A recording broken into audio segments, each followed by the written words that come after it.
เราเดินตามแผนที่ดิวจิตกันมาจนถึงจุดหมายแล้วค่ะคำถามที่นักปฏิบัติทุกคนอยากรู้มากที่สุดก็คือในวินาทีที่มรรคแปดสมบูรณ์พร้อมมันจะเข้าไปห้ำหั่นและตัดกิเลสในใจของเราให้ขาดสะบั้นลงได้อย่างไรเป็นคำถามที่สำคัญมากเลยครับยินดีต้อนรับสู่ The Masters Decode ถอดรหัสปรมาจารย์ค่ะการเจาะลึกของเราครั้งนี้พิเศษสุดๆเพราะเราเดินทางมาถึงตอนสุดท้ายบทสรุปของซีรีส์วิปัสสนาภาวนาในพระไตรปิฎกของดร.สุพีทุมทองกันแล้วครับผมวันนี้ AI จะพาเราไปเปิดตำราถอดรหัสความลับเรื่องมรรคละกิเลสมาเช็คกันค่ะว่ากิเลสตัวไหนบ้างที่จะหายวับไปตลอดกาลเมื่อได้เป็นพระโสดาบันพร้อมกับสรุปรวบยอดเทคนิควิปัสสนาทั้งหมดในพระไตรปิฎกเตรียมตัวรับกุญแจดอกสุดท้ายที่จะไขทุกข้อข้องใจไปถอดรหัสพร้อมกันค่ะเอาล่ะครับเริ่มต้นเนี่ยเราต้องมาอธิบายกลไกการทำงานของระบบจิตก่อนคือเวลาที่เราเผชิญหน้ากับกิเลสแบ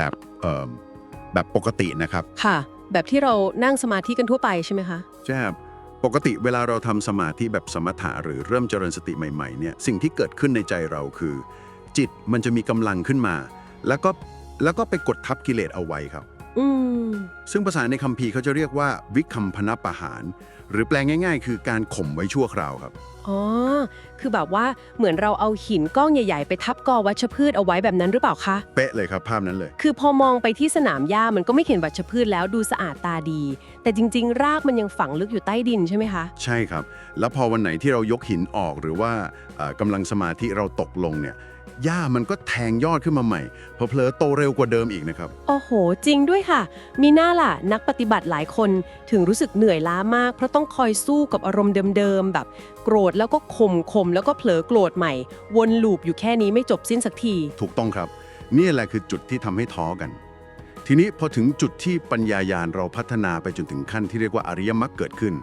หน้าที่ของอริยมรรคเนี่ยมีแค่อย่างเดียวและเจาะจงมากครับคืออะไรคะคือการทำสิ่งที่เรียกว่าสมุจเฉตประหารครับ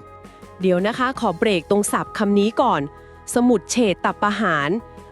กลไกของมันต่างจากการข่มไว้ชั่วคราวยังไงคะคือคำนี้เนี่ยแปลว่าการละกิเลสแบบเด็ดขาดครับขาดสะบั้นถอนรากถอนโคนแบบไม่มีวันกลับมาเกิดได้อีกตลอดกาลเลยว้าวแบบตลอดกาลเลยเหรอคะครับผมไม่ว่าเราจะเรียกชื่อกลุ่มกิเลสพวกนั้นว่าสังโยชน์10หรืออาสวะ4หรือว่านิวรณ์5ก็ตามเมื่อมรรคเกิดขึ้นมันไม่ใช่การเอาหินไปทับแล้วครับแล้วมันคืออะไรคะถ้าไม่ใช่การทับไว้มันคือการราดน้ำยาฆ่าหญ้าสูตรทำลายล้างลงไปที่ระดับ DNA ของรากแก้วเลยครับกิเลสกลุ่มที่โดนจัดการจะตายสนิทแล้วก็หายไปจากระบบจิตแบบถาวรเลยเป็นกลไกที่เด็ดขาดมากๆค่ะคือเปลี่ยนจากการหนีหรือการพยายามข่มอารมณ์มาเป็นการราดน้ำยาทำลายรากแก้วไปเลยใช่ครับทีนี้ถ้าเรามีเครื่องมือที่ทรงพลังขนาดนี้อยู่ในมือแล้ววัชพืชต้นแรกที่เราควรจะหยดน้ำยานี้ลงไปจัดการมันคือตัวไหนคะตรงนี้ครับที่เป็นจุดที่คนมักจะเข้าใจผิดกันมากที่สุดเลยมรรคเก้าแรกที่เราเรียกว่าโสดาปฏิมรรคหรือว่าจุดเริ่มต้นของการเป็นพระโสดาบันเนี่ยมันไม่ได้พุ่งเป้าไปที่เรื่องอารมณ์นะครับ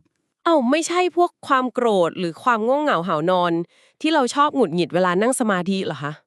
ไม่ใช่เลยครับนั่นคือสิ่งที่หลายคนพยายามทำกันแต่จริงๆแล้วมรรคขั้นแรกมันพุ่งตรงไปที่รากแก้วที่ลึกที่สุดนั่นคือความเห็นผิดครับความเห็นผิดแบบว่าการเข้าใจโลกผิดหรือมีความเชื่ออะไรที่ผิดแปลกไปแบบนี้เหรอคะคือมันลึกซึ้งกว่าความเชื่อทั่วไปครับกิเลสตัวหลักที่โดนตัดขาดสะบั้นเป็นตัวแรกเขาเรียกว่าสักกายทิฏฐิสักกายทิฏฐิครับมันคือความเห็นผิดที่ฝังรากแน่นมากว่าร่างกายนี้จิตใจนี้คือตัวตนของเราคือเราหรือเป็นของเราครับ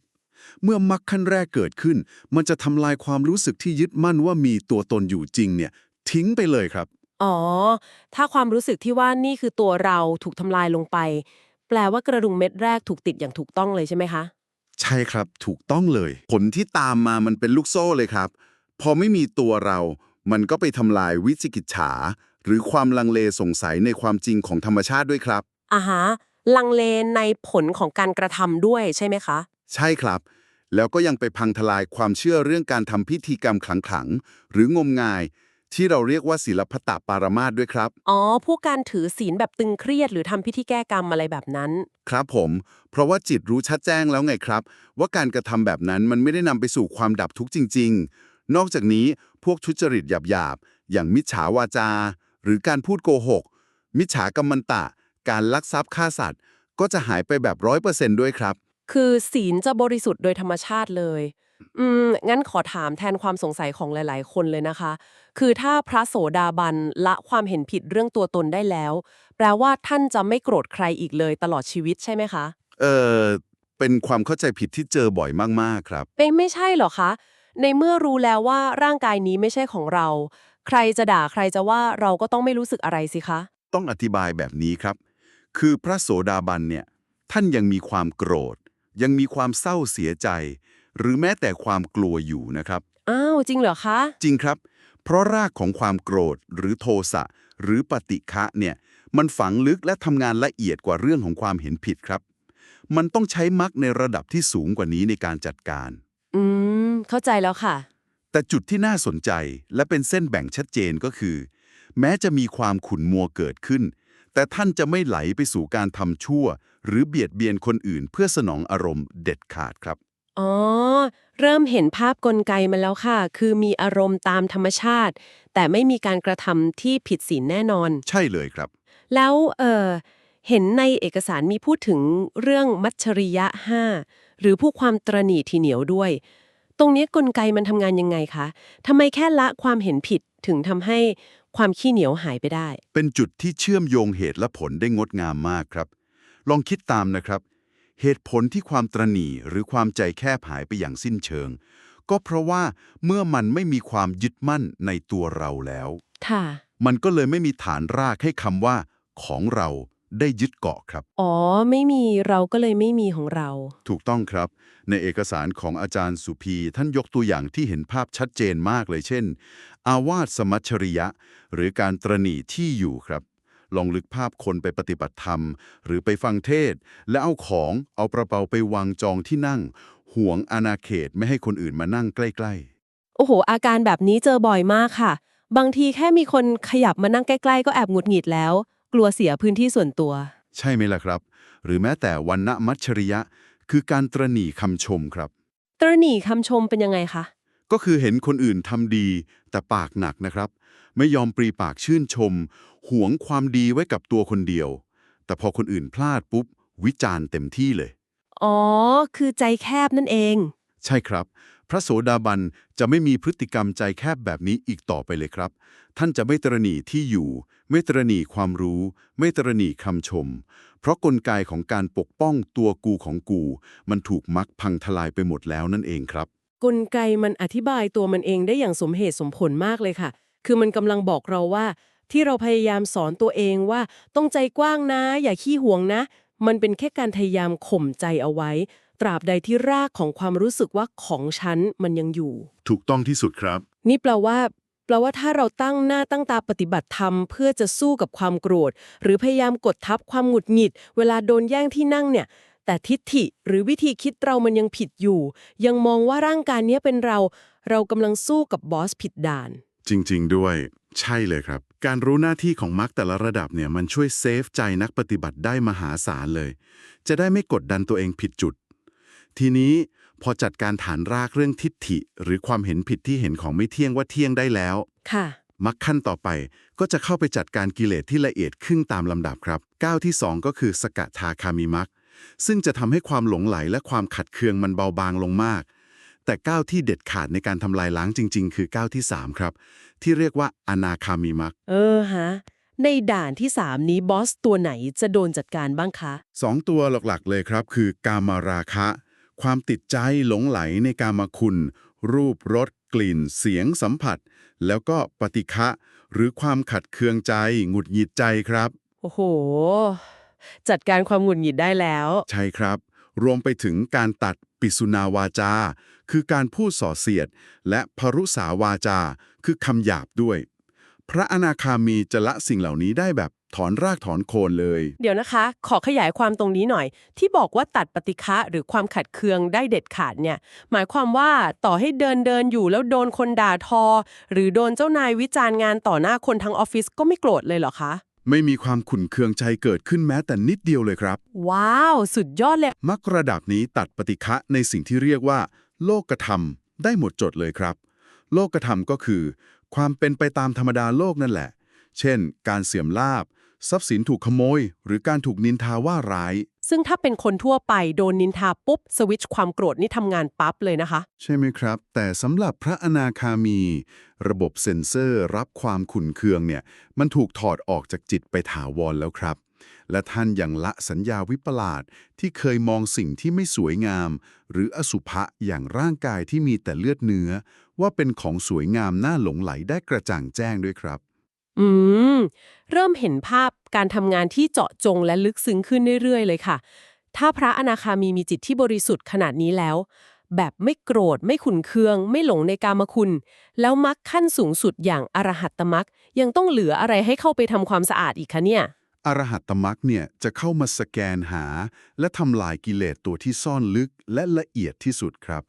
ซึ่งตลกร้ายมากเลยนะ ตลกร้ายยังไงคะ ก็คือ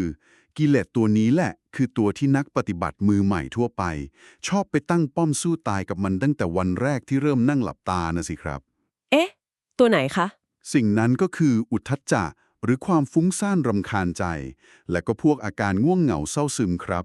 ช้าก่อนค่ะ เรื่องนี้สำคัญมาก แปลว่าความฟุ้งซ่านรำคาญใจ คิดนู่นคิดนี่ตอนพยายามดูจิตเนี่ย มันจะหายไปจริงๆ แบบถาวรก็ต่อเมื่อบรรลุอรหันต์เท่านั้นหรอคะ ใช่ครับผม เป็นการจัดระเบียบความเข้าใจใหม่ทั้งหมดเลยใช่ไหมครับ ใช่ค่ะ ช็อกเลยนะเนี่ย คือความฟุ้งซ่านในจิตเนี่ยเป็นกิเลสระดับอนุสัยที่ซ่อนตัวละเอียดมากครับ อรหัตตมรรคเท่านั้นที่จะระเบิดมันทิ้งได้แบบสมุทเฉตประหาร อืม นอกจากนี้นะครับยังรวมถึงการไปตัดความยินดีในโลกธรรมฝ่ายดีด้วยนะครับ โลกธรรมฝ่ายดีคือยังไงคะ ก็เช่น ได้ของขวัญ ได้รับคำสรรเสริญ ได้เลื่อนตำแหน่ง พระอรหันต์ก็จะไม่ฟู ไม่ตื่นเต้น หรือหลงระเริงไปกับมันครับ เพราะจิตละความวิปลาสที่เคยเห็นว่าสิ่งเหล่านั้นเป็นสุขอันยั่งยืนได้อย่างหมดจดแล้ว โอ้โห เป็นข้อเท็จจริงที่แบบปลดล็อกความรู้สึกผิดในใจได้มหาศาลเลยนะคะเนี่ย ปกติเวลานั่งสมาธิและจิตมันคิดฟุ้งซ่านไปเรื่องกับข้าวบ้าง เรื่องงานบ้าง เราก็จะเริ่มด่าตัวเองแล้วว่าทำไมเราสมาธิสั้นทำไมปฏิบัติไม่ก้าวหน้าเลย ครับ คนเป็นกันเยอะมาก แต่จริงๆ แล้วมันเป็นเรื่องปกติของระบบจิตที่ยังมีกิเลสตัวนี้ค้างอยู่ คือการที่เราพยายามจะไปฆ่าความฟุ้งซ่าน ในขณะที่ความเห็นผิดมันยังอยู่ครบเนี่ย มันก็เหมือนพยายามเอาไม้จิ้นฟันไปงัดซุงสิคะ เปรียบเทียบได้เห็นภาพมากเลยครับ การตระหนักรู้ถึงกลไกนี้ มันทำให้เราเลิกคาดหวังแบบผิดธรรมชาติ แล้วก็เลิกกดดันตัวเองเสียที จริงค่ะ ทีนี้เมื่อเราเข้าใจกลไกการทำลายกิเลสของมรรคแต่ละขั้นตั้งแต่ต้นจนจบแล้วคำถามที่สำคัญยิ่งกว่าก็คือ แล้วเราจะลงมือเดินบนเส้นทางนี้เพื่อสร้างมรรคให้เกิดขึ้นได้อย่างไรคะ ตรงนี้แหละครับ ในเอกสารของอาจารย์สุภี ท่านได้สรุปรวบยอดแผนที่การทำวิปัสสนา หรือเทคนิคการดูจิตจากพระไตรปิฎกออกมาถึง 6 รูปแบบครับ 6 รูปแบบเลยเหรอคะ ใช่ครับ ซึ่งพระพุทธเจ้าทรงสอนและปรับให้เหมาะกับจริต อินทรีย์แล้วก็วิธีคิดของแต่ละบุคคลเลยครับ แปลว่าในทางพุทธศาสนาไม่มีสูตรสำเร็จสูตรเดียวสำหรับทุกคนใช่ไหมคะ ถูกต้องครับ ถ้าอย่างนั้นเรามาไล่ดูไปทีละกลุ่มกันเลยดีกว่าค่ะสำหรับคนที่แบบชอบมองอะไรตรงไปตรงมาสังเกตของจริงที่อยู่ตรงหน้า เขาควรใช้แผนที่แบบไหนคะ สำหรับคนที่เน้นการสังเกตการตรงๆเนี่ยจะตรงกับรูปแบบแรกที่พบมากที่สุดในพระไตรปิฎกครับ คือแบบสามัญทั่วไป แบบสามัญทั่วไปคือทำยังไงคะ ก็คือการเจริญวิปัสสนาโดยพิจารณาขันธ์ 5หรือระบบร่างกายและจิตใจ รวมถึงอายตนะ ตาหูจมูกลิ้นกายใจ ให้เห็นเป็นความเป็นไตรลักษณ์ครับ อ๋อ ก็คือมองเห็นตรงๆเลยว่ามันไม่เที่ยงเป็นอนิจจังทนอยู่ในสภาพเดิมไม่ได้เป็นทุกขัง และไม่ใช่ตัวตนควบคุมไม่ได้เป็นอนัตตาใช่ไหมคะ เป๊ะเลยครับ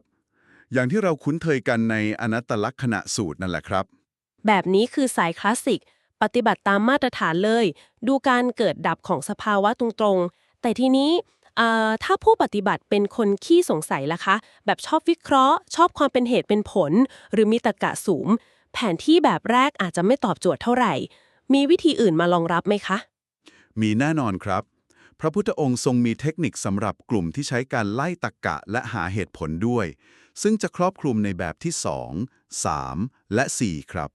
อ่ะฮะ เริ่มจากแบบที่สองก่อนเลยค่ะ แบบที่ 2 เรียกว่าแบบถามตอบยืนยันความเห็น หรือในคัมภีร์เรียกว่าวิธีแบบอนุมติครับ อนุมติเป็นการถามตอบแบบไหนคะ เป็นเทคนิคที่พระพุทธองค์ทรงใช้ตั้งคำถามชวนคิดเพื่อไล่ต้อนให้จิตยอมรับความจริงครับ เช่น ถามว่า รูปเที่ยงหรือไม่เที่ยง อ๋อ พอภิกษุตอบว่าไม่เที่ยงก็จะทวงถามต่อใช่ไหมคะ ใช่ครับ ก็ถามต่อว่า สิ่งที่ไม่เที่ยงเป็นสุขหรือทุกข์ และสิ่งที่เป็นทุกข์ควรหรือที่จะยึดมั่นว่าเป็นตัวตน จนสุดท้ายจิตมันจำนวนต่อหลักฐานทางตรรกะครับ แล้วก็เกิดปัญญาแทงตลอดในสัจธรรมเลย อืม เหมือนการใช้ตรรกะพื้นฐานมาสกัดความยึดติดเลยนะคะ พอจิตมันเจอคำถามแบบนี้มันก็เถียงไม่ออกต้องยอมปล่อยวาง แล้วถ้าขยับความลึกซึ้งของการหาเหตุผลลงไปอีกระดับล่ะคะ ก็จะเข้าสู่แบบที่ 3 ครับ คือแบบรู้เหตุรู้ปัจจัย อันนี้ต้องทำยังไงคะ แผนที่นี้นักปฏิบัติไม่ได้ดูแค่สิ่งที่เกิดขึ้นตรงหน้าอย่างเดียวครับ แต่ต้องสาวไปถึงต้นตอของสภาวะนั้นด้วย เช่น เวลามีความฟุ้งซ่านหรือนิวรณ์เกิดขึ้น ไม่ใช่แค่บอกตัวเองว่าฟุ้งซ่านหนอเฉยๆนะ เราต้องดูยังไงคะ ต้องรู้กลไกว่ามันเกิดจากการที่เราใส่ใจผิดวิธี หรือที่เรียกว่าอโยนิโสมนสิการ ไปเผยหยิบเอาอารมณ์เก่าๆมากวนให้คุณครับ และในทางกลับกัน สติจะเกิดได้ก็เพราะรู้ว่ามีการใส่ใจที่ถูกวิธี หรือโยนิโสมนสิการเป็นเหตุปัจจัยครับ อ๋อ ยิ่งเสาลึกลงไปยิ่งเห็นว่าทุกอย่างมันมีที่มาที่ไปไม่ได้เกิดขึ้นลอยๆ ใช่ครับ แล้วแผนที่แบบที่ 4ล่ะคะ น่าจะเป็นขั้นสุดของการสาวหาต้นตอเลยหรือเปล่า ถูกต้องที่สุดครับ แบบที่ 4 คือแบบสืบค้น หรือที่เรารู้จักกันดีในชื่อปฏิจจสมุปบาท ปฏิจจสมุปบาทที่เป็นสายโซ่ยาวๆ ใช่ไหมคะ ใช่ครับ คือการวิเคราะห์สายโซ่ของเหตุปัจจัยที่เกี่ยวเนื่องกันยาวๆเลย อาจารย์สุพียกตัวอย่างการสืบค้นความทุกข์ในชีวิตประจำวันได้น่าสนใจมากนะครับ สมมุติเราเป็นคนขี้บ่น ตื่นมาก็หงุดหงิดที่ต้องแปลงฟัน หรือทุกข์ใจที่โดนเพื่อนร่วมงานนินทาว่าร้าย ค่ะ ถ้าเราสาวไปตามสายโซ่ปฏิจจสมุปบาทเนี่ย ต้นตอของความวุ่นวายใจทั้งหมดนี้ มันมาจากการที่เรามีชาติ หรือการเกิดมารับบทบาทในร่างนี้นั่นเองครับ ถ้าไม่อยากโดนใครด่าก็ต้องไม่เกิดครับ โอ้โห ตรงนี้ขอลองสะท้อนมุมมองที่ได้เรียนรู้เลยนะคะ ได้เลยครับ มันเหมือนเวลาเรายืนส่องกระจกตอนเช้าๆ แล้วหงุดหงิด บ่นว่า โอ้โห วันนี้หน้าตาโทรมจัง ทำไมฉันดูแย่แบบนี้ ครับผม เรากำลังอินว่า ภาพในกระจกนั้นคือ ตัวฉันที่กำลังตกระกำลำบาก แต่ถ้าเราใช้การสืบค้นลงไปถึงแก่นแท้จริง ๆ กระจกกับแสงสะท้อนมันก็แค่สสาร ร่างกายเนื้อนี้ก็แค่ธาตุตามธรรมชาติที่ทำปฏิกิริยากัน แต่ไอเสียงในหัวที่ตะโกนว่าฉันรับไม่ได้เนี่ย มันคือสิ่งที่เรียกว่าสังขารที่ปรุงแต่งขึ้นมาสร้างความเห็นผิด หรือทิฏฐิว่ามีตัวตนเป็นของเรา อืม อธิบายได้เคลียร์มากครับ พอเราแยกส่วนประกอบพวกนี้ออก อาการอินกับเงาในกระจกมันก็พังคลืนลงมาเลย เป็นการเชื่อมโยงทฤษฎีปฏิจจสมุปบาทเข้ากับชีวิตจริงได้แยบคายมากเลยครับ มันคือการชำแหละให้เห็นกลไกของความเห็นผิดชัดๆเลย ค่ะ ทีนี้เราได้มา 4 แบบแล้ว เหลืออีก 2 แบบเป็นยังไงคะ ขยับมาดูแผนที่แบบที่ 5 กันครับ เป็นกลุ่มที่เน้นการมองโครงสร้างของวัฏสงสารแบบรอบด้าน เรียกว่าแบบรู้ข้อดีข้อเสียทางออก ค่ะ การมองโครงสร้างรอบด้านนี้คือ เราต้องพิจารณาปัจจัยอะไรบ้างคะ ในพระไตรปิฎกอธิบายว่าเราต้องพิจารณาสิ่งต่างๆ ผ่าน 3 มุมมองครับ มุมแรกคืออัสสาทะ แปลว่าข้อดีหรือเหยื่อล่อที่ทำให้เราหลงติดใจ อ่าฮะ เหยื่อล่อ มุมที่ 2 คือการเห็นข้อเสียหรือโทษภัยของมัน ซึ่งในคัมภีร์ใช้คำว่าอาทินาโวครับ อ๋อ อาทินะโวนะคะ ใช่ครับ อาทินาโว เมื่อเห็นเหยื่อล่อ เห็นตะขอเบ็ดที่ซ่อนอยู่ว่าเป็นอาทินาโวแล้ว ก็ต้องมองเห็นมุมที่ 3 คือ นิสสรณะ หรือทางออกเพื่อสลัดให้หลุด ซึ่งก็คือนิพพานนั่นเองครับ เข้าใจแล้วค่ะ ถ้าพูดในภาษานักปฏิบัตินะครับ การทำความเข้าใจโครงสร้างทั้ง3มุมนี้อย่างทะลุปรุโปร่งก็คือกระบวนการทำยาตปริญญาหรือการกำหนดรู้สภาวะตามความเป็นจริง เพื่อเป้าหมายสูงสุดก็คือปหานปริญญาหรือการละกิเลสสลัดทิ้งได้อย่างเด็ดขาดนั่นเองครับ ชัดเจนมากๆค่ะ ยาตปริญญาคือรู้เท่าทันภัย และปหานปริญญาคือสลัดเหยื่อล่อนั้นทิ้งไป ตอนนี้เราได้เห็นแผนที่มา 5 รูปแบบแล้ว ทั้งสายสังเกตการณ์สายตรรกะ และสายวิเคราะห์โครงสร้าง มาถึงแผนที่สุดท้ายค่ะ มันคือรูปแบบไหนคะ แผนที่แบบที่ 6 แบบสุดท้ายคือแบบความต่างแห่งบุคคลครับ พระพุทธองค์ทรงจำแนกไว้ชัดเจนว่า ต้นทุนในใจและจุดเริ่มต้นของคนเราเนี่ยไม่เหมือนกัน ไม่เหมือนกันยังไงคะ บางคนมีศรัทธานำหน้าครับ เรียกว่าศรัทธานุสารี กลุ่มนี้จะเริ่มต้นด้วยการน้อมใจเชื่อความจริงเรื่องไตรลักษณ์อย่างสุดซึ้งเลย แล้วปัญญาจะค่อยๆแก่กล้าตามมาครับ อ๋อ เริ่มจากความเชื่อก่อน แล้วอีกกลุ่มล่ะคะ อีกกลุ่มมีปัญญานำหน้าครับ เรียกว่าธรรมานุสารี กลุ่มนี้จะต้องใช้ตรรกะไตรตรองสภาวะอย่างละเอียด ทนต่อการพิสูจน์ด้วยเหตุผล จนแน่ใจเสียก่อน ถึงจะยอมเปิดใจและอย่างลงสู่อริยมรรคครับ คือมันเหมือนการปีนเขาเลยนะคะ มีเส้นทางให้เลือกขึ้นหลากหลายเส้นทาง ทางชันบ้าง ทางอ้อมบ้าง อาศัยอุปกรณ์คนละแบบตามความถนัดของแต่ละคน แต่พอขึ้นไปถึงยอดเขา วิวที่เห็นก็คือความจริงเดียวกันทั้งหมด เป็นการสรุปที่เห็นภาพรวมได้สมบูรณ์มากเลยครับ ไม่ว่าทุกคนจะกางแผนที่ฉบับไหน จะเริ่มด้วยความเชื่อตรรกะ หรือการเฝ้าดู ทุกเส้นทางล้วนมีเป้าหมายปลายทางเดียวกันเป๊ะเลย นั่นคือการสร้างอริยมรรคให้สมบูรณ์ เพื่อเข้าไปทำสมุจเฉทประหาร หรือทำลายกิเลสให้สิ้นซากนั่นเองครับ ใช่เลยค่ะ และเมื่อเราแกะรอยกระบวนการทั้งหมดมาจนถึงจุดนี้ สิ่งที่น่าคิดก็คือบางทีอุปสรรคที่ยิ่งใหญ่ที่สุด ในการหลุดพ้นจากความทุกข์ของเรา อาจจะไม่ใช่ความร้ายกาจหรือความแข็งแกร่งของกิเลสเสียทีเดียวหรอกครับ ถ้าไม่ใช่ความแข็งแกร่งของกิเลสแล้วมันคืออะไรคะ มันอาจจะเป็นการที่เราพยายามใช้เครื่องมือที่ผิดประเภท ในเวลาที่ผิดเสียมากกว่าครับ นึกออกไหมครับ ยังไงนะคะ ก็อย่างการพยายามใช้แรงฮึดข่มใจ เพื่อไปฆ่าความฟุ้งซ่าน ในขณะที่รากแก้วของความเห็นผิดยังไม่ถูกถอนออกไปเนี่ย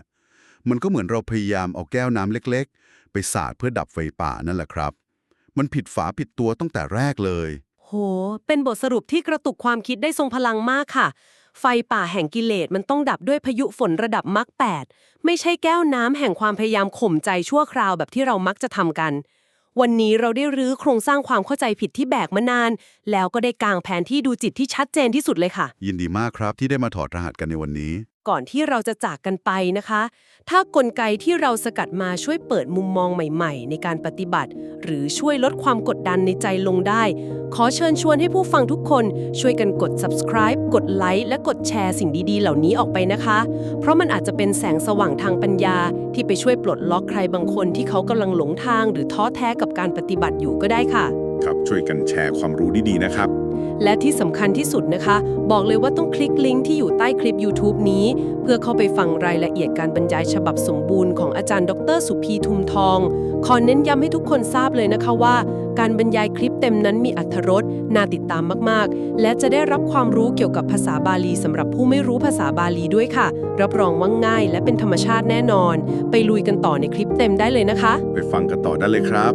สำหรับการเปิดตำราและถอดรหัสในครั้งนี้ คงต้องฝากข้อคิดทั้งหมดไว้เพียงเท่านี้ค่ะ แล้วพบกันใหม่ในโอกาสหน้าสวัสดีค่ะ สวัสดีครับ